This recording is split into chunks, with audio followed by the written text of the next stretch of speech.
Thank you all for coming here today for another story time with Andy. Today I would actually like to share with you one of my favorite stories from my childhood. It's called How the Rainbow Was Created.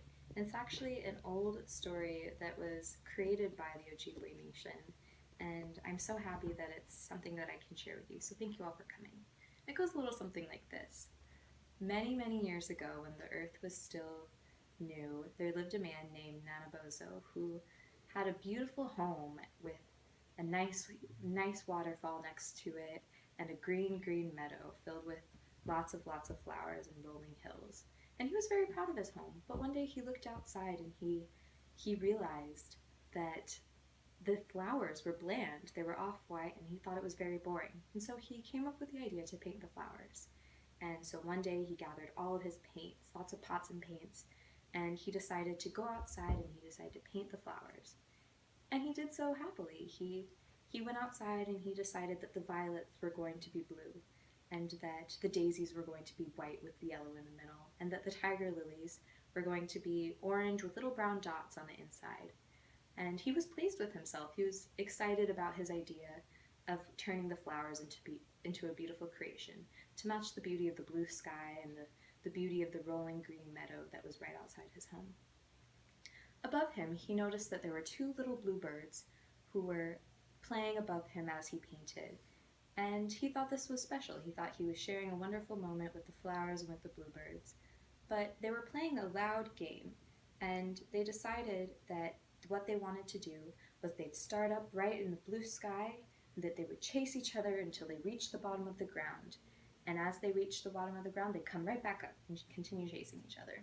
And so as the first bird did this, it went all the way up and got into its starting point, and then it flew back down towards the ground, accidentally dipping its right wing into the paint, the red paint that was in one of the pots that Nanabozo left out. And it went back soaring up into the sky.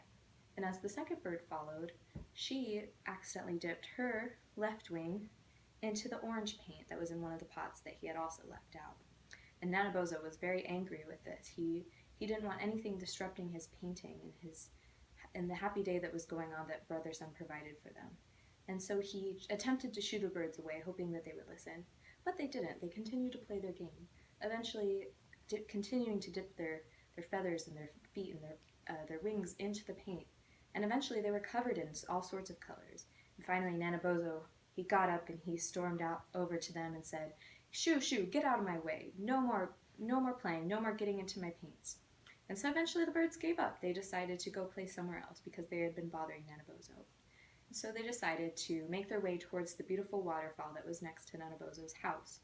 And so what they did was they decided to continue chasing each other through the water, through the mist of the waterfall.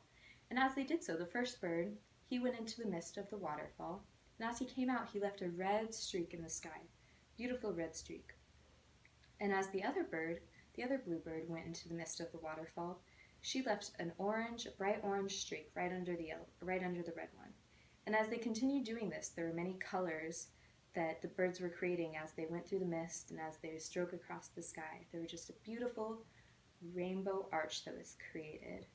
And finally, Nanabozo listened to all the commotion that was going on, and he looked up from his artwork as he had been paying attention to the flowers. He looked up into the sky and he saw this beautiful arch that was presented in front of him. There were colors of red and orange, yellow, green, blue, violet, lots of many beautiful colors. And he looked at the birds and he said, "Why, you've made a rainbow."